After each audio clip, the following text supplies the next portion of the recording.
Horlamayla uyku apnesi arasındaki ilişki, horlayan bütün insanlarda uyku apnesi olması zorunlu değildir. Ancak uyku apnesi olan bütün hastalarda horlama görüyoruz.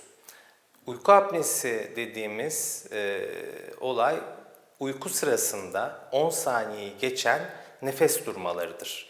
Bu süre 1,5-2 dakikaya kadar uzamaktadır. Horlayan insanlar bir süre sonra horlamalarını keserler, apneye girerler.